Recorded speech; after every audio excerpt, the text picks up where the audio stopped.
Hello नमस्कार दोस्तों, मैं हूं अक्षय। आप सभी को स्वागत करता हूं प्रगति इन लाइफ में। दोस्तों, एएलपी और टेक्नीशियन का जो एग्ज़ाम हुआ था, जो कि 23/1/2019 का, उसका दोस्तों ये पेपर है, जो कि एएलपी और टेक्नीशियन के लिए प्रीवियस ईयर का जो कि डेली अपलोड किया जाता है। दोस्तों, आप मेरे चैनल पर डेली जाकर देख सकते हैं। चलिए दोस्तों, स्टार्ट करते हैं, जो कि ये सेट नंबर 2 है। अगर पहली बार चैनल पर है तो प्लीज़ चैनल को सब्सक्राइब कर लीजिए और साथ बेल घंटी को प्रेस कर दीजिए। दोस्तों, एनटीपीसी का भी प्रीवियस ईयर अपलोड किया जाता है, आप मेरे चैनल पर जाकर देख सकते हैं। चलिए स्टार्ट करते हैं।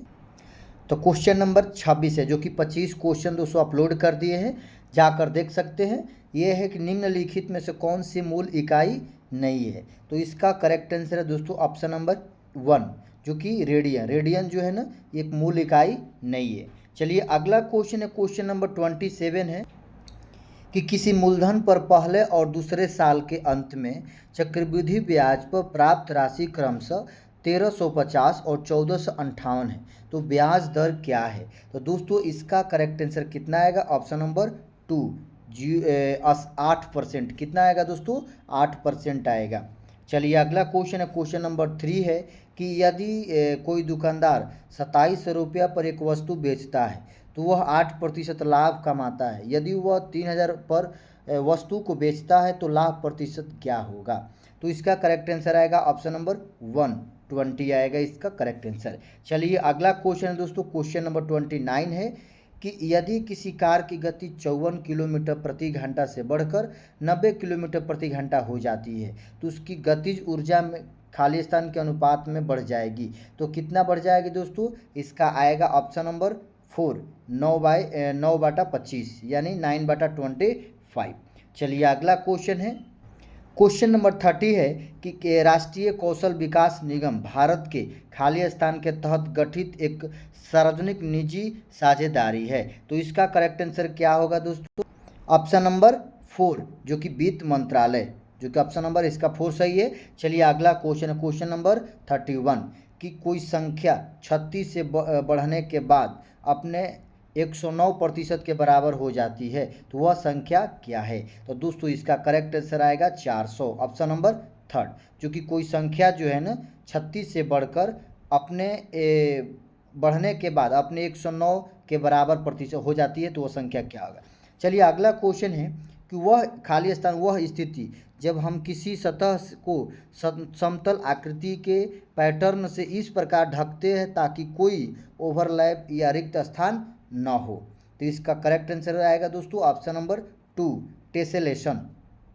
चलिए अगला क्वेश्चन है, क्वेश्चन नंबर 33 है कि संविधान मसौदा समिति के अध्यक्ष कौन थे। तो संविधान मसौदा समिति के अध्यक्ष कौन थे दोस्तों? तो option number 3, doctor Bhimrao Ambedkar.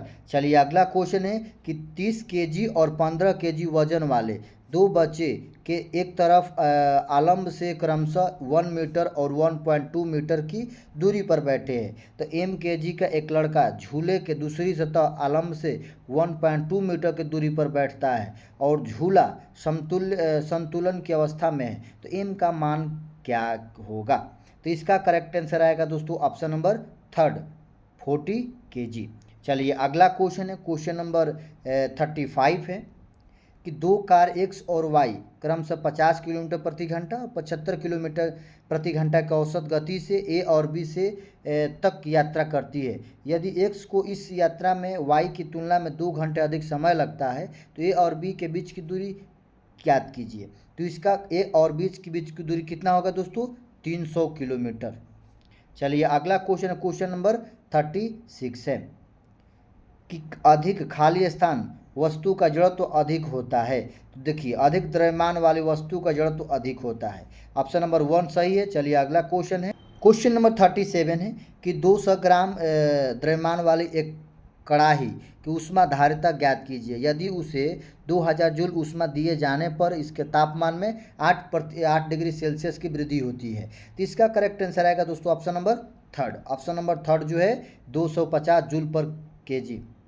चलिए अगला क्वेश्चन है, क्वेश्चन नंबर 38 है। निम्नलिखित में से कौन प्रतिरोध कौन प्रतिरोध R, चालकता O और लंबाई L धातु के तार के क्रमशः सेक्शन ए के क्षेत्रफल के बीच सही संबंध दर्शाता है। तो दोस्तों ये इसका सही आंसर है। तो ये ऐसे होता है दोस्तों, R is equal to rho L by A होता है, L बाई ए होता है। तो इसका करेक्ट आंसर आएगा दोस्तों, कौन सा क्षेत्रफल सही संबंध दर्शाता है? Option number third. चलिए अगला क्वेश्चन है, क्वेश्चन नंबर 39 है कि ए, बी और सी क्रमशः 12, 18 और 36 दिनों में काम को अकेले पूरा कर सकते हैं। तो वे सभी 2 दिन के लिए एक साथ काम करते हैं, फिर बी काम छोड़ देता है, ए और सी एक साथ काम करते हैं, तो शेष कार्य को कितने दिनों में पूरा करेंगे? तो इसका करेक्ट आंसर आएगा दोस्तों ऑप्शन नंबर 2, 6 दिन में पूरा करेंगे। चलिए अगला क्वेश्चन है, कथन और निष्कर्ष दिया गया है। कथन में दिया गया है कि आय बढ़ने के साथ साथ लोगों के लिए कारें खरीदना संभव हो जाता है। निष्कर्ष दिया गया है कि प्रौद्योगिकी के अधिक उपयोग के साथ कारें अब पिछली पीढ़ी की तुलना में सस्ती है। दूसरा दिया गया, कारें इतनी अधिक हो जाएगी कि भविष्य की कोई भी तकनीक ट्रैफिक समस्या का समाधान नहीं कर सकेगी। तो ये जो है ना ऑप्शन नंबर थर्ड है, न तो 1 और न ही दूसरा लागू होता है। चलिए अगला क्वेश्चन दोस्तों, क्वेश्चन नंबर 41 है, जो कि रीजनिंग से आप लोग देख लीजिए। तो इसका करेक्ट आंसर आएगा ऑप्शन नंबर 1। अगला क्वेश्चन है, क्वेश्चन नंबर 42 है, ये भी रीजनिंग से है कि कविता का संबंध, जो कि कविता का संबंध छंद से है, तो पुस्तक का संबंध किससे है? तो दोस्तों कविता का संबंध छंद से है, तो पुस्तक का संबंध, तो पुस्तक का संबंध दोस्तों पृष्ठ से है। कविता का संबंध छंद से है, तो पुस्तक का संबंध पृष्ठ से। चलिए अगला क्वेश्चन है कि -100 डिग्री सेल्सियस बराबर फ़ारेनहाइट। तो दोस्तों 100 डिग्री से -100 डिग्री सेल्सियस को फ़ारेनहाइट में बदलना है। तो इसका करेक्ट आंसर आएगा ऑप्शन नंबर 4, -148 डिग्री। चलिए अगला क्वेश्चन है, उन अक्षरों को चुनें जो बाकी से अलग है। तो ये जो है दोस्तों 3 सेम है, और ये जो है ना एक इसका जो है ऑप्शन नंबर 1 जो है अलग है। चलिए अगला क्वेश्चन है, क्वेश्चन नंबर 45 है कि पाइप ए किसी घंटा को 6 घंटे में भर सकता है, पाइप बी उसे 15 घंटे में खाली कर सकता है। यदि दोनों को एक साथ खोला जाता है तो टंकी कितने में भर जाएगा? तो दोस्तों इसका करेक्ट आंसर आएगा ऑप्शन नंबर थर्ड, 10 घंटे में भर जाएगा। क्वेश्चन नंबर 46 है कि खाली स्थान वक्र को परिभाषित करने के लिए कम से कम 3 बिंदुओं का प्रयोग किया जाता है। तो वक्र के 2 अंतिम बिंदुओं को एंकर पॉइंट कहा जाता है। अन्य बिंदु जो वक्र की आकृति को परिभाषित करते हैं उन्हें हैंडल, स्पर्श रेखीय बिंदु या नोइस कहा जाता है। तो इसका करेक्ट आंसर आएगा दोस्तों ऑप्शन नंबर 2, वेजियर कहा जाता है। चलिए अगला क्वेश्चन है कि चंद्रमा पर गुरुत्वीय जनित त्वरण पृथ्वी का 1/6 है। यदि पृथ्वी पर किसी अंतरिक्ष यात्री का भार 90 किलोग्राम है तो चंद्रमा पर उसका भार कितना हो जाएगा? तो दोस्तों इसका करेक्ट आंसर आएगा ऑप्शन नंबर 2, 150 न्यूटन। चलिए अगला क्वेश्चन है, क्वेश्चन नंबर 48 है कि खाली स्थान एक निजी नेटवर्क की सुरक्षा बनाए रखने के लिए प्रयुक्त सॉफ्टवेयर है। कौन सा है दोस्तों? फायरवॉल। चलिए अगला क्वेश्चन है, क्वेश्चन नंबर 49 है, तब 50 ग्राम द्रव्यमान वाले उस ठोस का अपेक्षित घनत्व ज्ञात कीजिए जिसे पानी में पूरी तरह से डुबोया जाने पर उसका वजन 10 ग्राम प्राप्त होता है। तो इसका करेक्ट आंसर आएगा ऑप्शन नंबर 2, 1.25। आप लोग बनाइएगा। चलिए अगला क्वेश्चन है जो कि रीजनिंग से है दोस्तों, वह चित्र चुने जो बाकी से अलग है। तो दोस्तों 1, 2 और 4 ये 3 सेम है, और ऑप्शन नंबर थर्ड जो है ये अलग है। आप लोग देख लीजिए। तो दोस्तों ये 25 क्वेश्चन आप लोगों को कैसा लगा? अगर वीडियो अच्छा लगे तो लाइक, सब्सक्राइब, शेयर जरूर करें। और एनटीपीसी का भी प्रीवियस ईयर अपलोड किया जाता है दोस्तों, आप डेली मेरे चैनल पर जाकर देख सकते हैं। जय हिंद, वंदे मातरम।